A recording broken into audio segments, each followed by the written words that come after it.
Chapter 36. The Quarter-Deck. It was not a great while after the affair of the pipe that one morning shortly after breakfast Ahab, as was his wont, ascended the cabin gangway to the deck. There most sea captains usually walk at that hour, as country gentlemen. After the same meal, take a few turns in the garden. Soon his steady, ivory stride was heard. As to and fro he paced his old rounds upon planks so familiar to his tread that they were all over-dented like geological stones, with the peculiar mark of his walk. Did you fixedly gaze, too, upon that ribbed and dented brow, there also you would see still stranger footprints, the footprints of his one unsleeping, ever-pacing thought. But on the occasion in question, those dents looked deeper, even as his nervous step that morning left a deeper mark.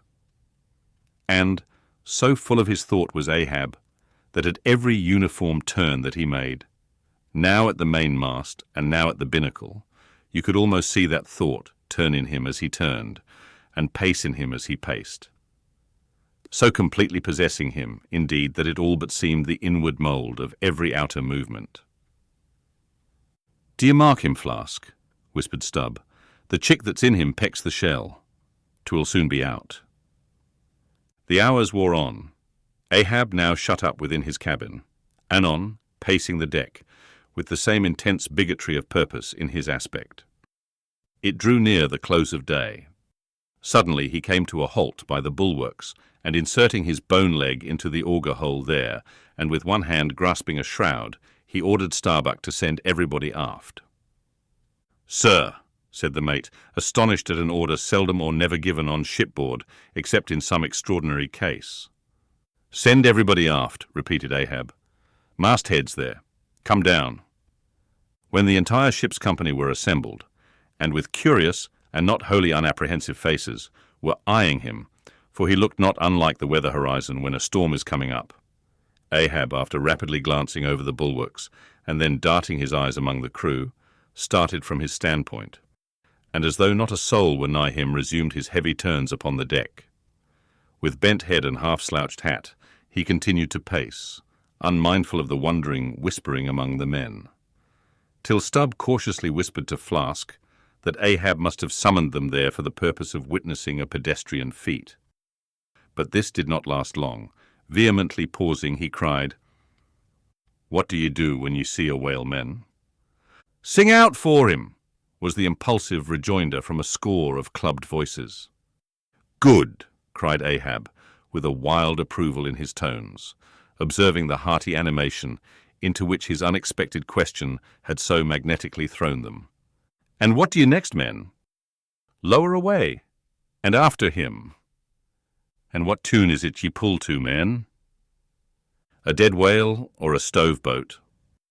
More and more strangely and fiercely glad and approving grew the countenance of the old man at every shout, while the mariners began to gaze curiously at each other, as if marvelling how it was that they themselves became so excited at such seemingly purposeless questions. But they were all eagerness again as Ahab, now half revolving in his pivot hole, with one hand reaching high up a shroud, and tightly, almost convulsively grasping it, addressed them thus: "All ye mastheaders have before now heard me give orders about a white whale. Look ye, d'ye see this Spanish ounce of gold?" holding up a broad bright coin to the sun. "It is a $16 piece, men. D'ye see it? Mr. Starbuck, hand me yon topmaul." While the mate was getting the hammer, Ahab, without speaking, was slowly rubbing the gold piece against the skirts of his jacket, as if to heighten its lustre, and without using any words, was meanwhile lowly humming to himself, producing a sound so strangely muffled and inarticulate that it seemed the mechanical humming of the wheels of his vitality in him. Receiving the topmaul from Starbuck, he advanced towards the main mast with the hammer uplifted in one hand, exhibiting the gold with the other, and with a high raised voice exclaiming, "Whosoever of ye raises me a white-headed whale with a wrinkled brow and a crooked jaw, whosoever of ye raises me that white-headed whale with 3 holes punctured in his starboard fluke, look ye, whosoever of ye raises me that same white whale," He shall have this gold ounce, my boys. Huzza! Huzza! Cried the seamen, as with swinging tarpaulins they hailed the act of nailing the gold to the mast. It's a white whale, I say, resumed Ahab, as he threw down the topmaul. A white whale. Skin your eyes for him, men. Look sharp for white water. If ye see but a bubble, sing out. All this while Tashtego, Daggoo, and Queequeg had looked on with even more intense interest and surprise than the rest, and at the mention of the wrinkled brow and crooked jaw, they had started as if each was separately touched by some specific recollection. Captain Ahab, said Tashtego, that white whale must be the same that some call Moby Dick. Moby Dick? Shouted Ahab. Do you know the white whale then, Tash? Does he fantail a little curious, sir, before he goes down? Said the gay-header deliberately. And has he a curious spout too? Said Daggoo, very bushy, even for a parmacetti, and mighty quick, Captain Ahab. And he have 1, 2, 3. Oh, good many iron in him hide too, Captain, cried Queequeg disjointedly. All twisky tea be twisk like him, faltering hard for a word, and screwing his hand round and round as though uncorking a bottle, like him. Corkscrew, cried Ahab.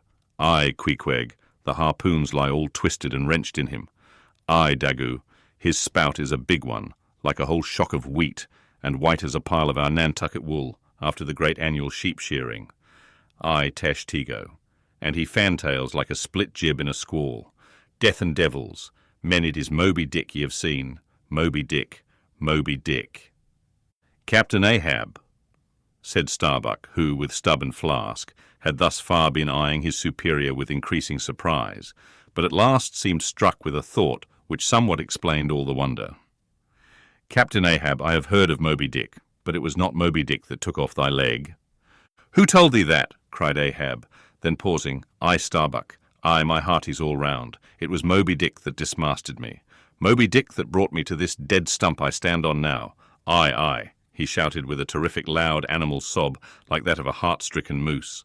Aye, it was that accursed white whale that raised me, made a poor pegging lubber of me for ever and a day. Then tossing both arms with measureless imprecations, he shouted out, Aye, and I'll chase him round Good Hope, and round the Horn, and round the Norway Maelstrom, and round Perdition's Flames before I give him up. And this is what ye have shipped for, men, to chase that white whale on both sides of land and over all sides of earth, till he spouts black blood and rolls fin out. What say ye, men? Will ye splice hands on it now? I think ye do look brave. Aye, shouted the harpooneers and seamen, running closer to the excited old man. A sharp eye for the white whale, a sharp lance for Moby Dick. God bless ye. He seemed to half sob and half shout. God bless ye, men. Steward, go draw the great measure of grog. But what's this long face about, Mr. Starbuck? Wilt thou not chase the white whale? Art not game for Moby Dick? I am game for his crooked jaw, and for the jaws of death too, Captain Ahab, if it fairly comes in the way of the business we follow. But I came here to hunt whales, not my commander's vengeance. How many barrels will thy vengeance yield thee, even if thou gettest it, Captain Ahab? It will not fetch thee much in our Nantucket market. Nantucket market, hoot! But come closer, Starbuck. Thou requirest a little lower layer. If money's to be the measure of man, and the accountants have computed their great counting house the globe, by girdling it with guineas, 1 to every 3 parts of an inch, then let me tell thee that my vengeance will fetch a great premium here. He smites his chest, whispered Stubb. What's that for? Methinks it rings most vast, but hollow. Vengeance on a dumb brute, cried Starbuck, that simply smote thee from blindest instinct. Madness. To be enraged with a dumb thing, Captain Ahab, seems blasphemous. Hark ye yet again, the little lower layer. All visible objects, man, are but as pasteboard masks. But in each event, in the living act, the undoubted deed, there, some unknown but still reasoning thing puts forth the mouldings of its features from behind the unreasoning mask. If man will strike through the mask, how can the prisoner reach outside except by thrusting through the wall? To me, The white whale is that wall, shoved near to me. Sometimes I think there's naught beyond, but 'tis enough. He tasks me, he heaps me. I see in him outrageous strength, with an inscrutable malice, sinewing it. That inscrutable thing is chiefly what I hate, and be the white whale agent, or be the white whale principal, I will wreak that hate upon him. Talk not to me of blasphemy, man. I'd strike the sun if it insulted me. For could the sun do that, then could I do the other, since there is ever a sort of fair play herein, jealousy presiding over all creations. But not my master, man, is even that fair play.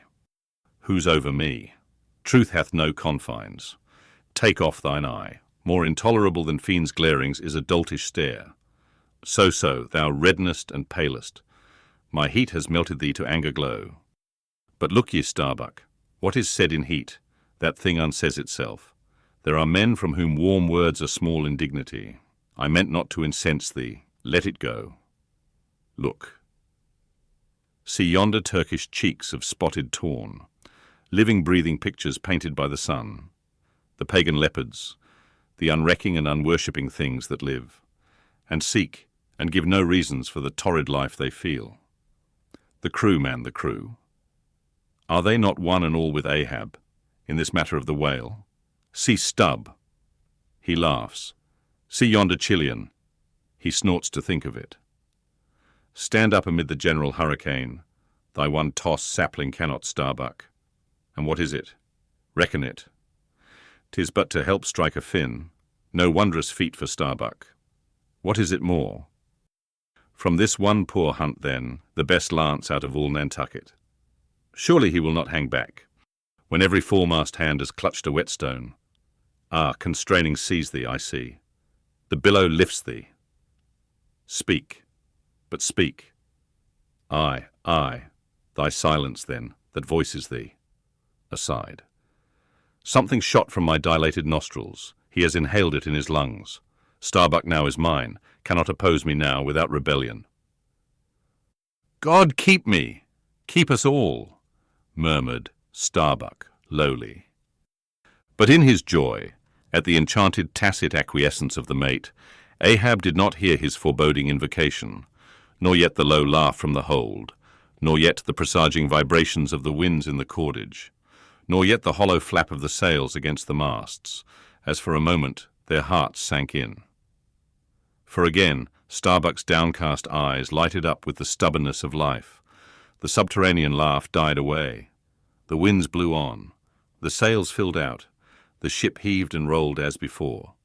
Ah, ye admonitions and warnings, why stay ye not when ye come? But rather are ye predictions than warnings, ye shadows. Yet not so much predictions from without, as verifications of the foregoing things within. For with little external to constrain us, the innermost necessities in our being, these still drive us on. The measure, cried Ahab. Receiving the brimming pewter and turning to the harpooneers, he ordered them to produce their weapons.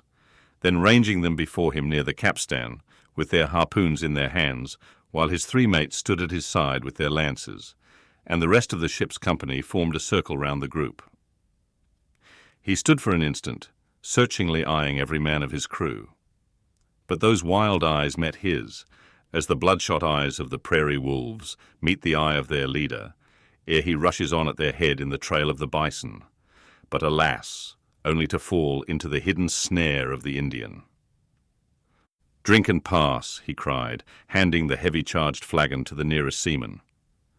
The crew alone now drink, round with it round, short draughts, long swallows, men, 'tis hot as Satan's hoof. So, it goes round excellently. It spiralizes in ye, forks out at the serpent's snapping eye. Well done. Almost drained. That way it went. This way it comes. Hand it me. Here's a hollow. Men, ye seem the years, so brimming life is gulped and gone. Steward, refill. Attend now, my braves. I have mustered ye all round this capstan, and ye mates flank me with your lances, and ye harpooneers stand there with your irons, and ye stout mariners ring me in, that I may in some sort revive a noble custom of my fisherman fathers before me. O men, you will yet see that. Ha! Boy, come back. Bad pennies come not sooner. Hand it me. Why now this pewter had run brimming again. Wert not thou St. Vitus's imp? Away thou egg. Advance, ye mates. Cross your lances full before me. Well done. Let me touch the axis. So saying, with extended arm, he grasped the three level, radiating lances at their cross centre. While so doing, suddenly and nervously twitched them. Meanwhile, glancing intently from Starbuck to Stubb, from Stubb to Flask, it seemed as though, by some nameless interior volition, he would fain have shocked into them the same fiery emotion accumulated within the Leyden jar of his own magnetic life. The three mates quailed before his strong, sustained, and mystic aspect. Stubb and Flask looked sideways from him. The honest eye of Starbuck fell downright. "In vain!" cried Ahab. "But maybe 'tis well. For did ye three but once take the full force shock, then mine own electric thing that had perhaps expired from out me? Perchance, too, it would have dropped ye dead. Perchance ye need it not. Down, lances. And now, ye mates, I do appoint ye 3 cubberers to my 3 pagan kinsmen there, yon 3 most honourable gentlemen and noblemen, my valiant harpooneers. Disdain the task? What, when the great Pope washes the feet of beggars, using his tiara for ewer? O, my sweet cardinals, your own condescension that shall bend ye to it. I do not order ye, ye will it. Cut your seizings and draw the poles, ye harpooneers." Silently obeying the order, the 3 harpooneers now stood with the detached iron part of their harpoons, some 3 feet long, held, barbs up, before him. "Stab me not with that keen steel. Cant them over. Know ye not the goblet end? Turn up the socket. So. Now, ye cupbearers, advance. The irons, take them, hold them while I fill." Forthwith, slowly, going from one officer to the other, he brimmed the harpoon sockets with the fiery waters from the pewter. "Now 3 to 3, ye stand. Commend the murderous chalices. Bestow them, ye who are now made parties to this indissoluble league. Ha! Starbuck. But the deed is done. Yon ratifying sun now waits to sit upon it. Drink, ye harpooneers, drink and swear. Ye men that man the deathful whaleboat's bow, death to Moby Dick. God hunt us all, if we do not hunt Moby Dick to his death." The long, barbed steel goblets were lifted, and to cries and maledictions against the white whale, the spirits were simultaneously quaffed down with a hiss. Starbuck paled and turned and shivered. Once more, and finally, the replenished pewter went the rounds among the frantic crew, when, waving his free hand to them, they all dispersed, and Ahab retired within his cabin.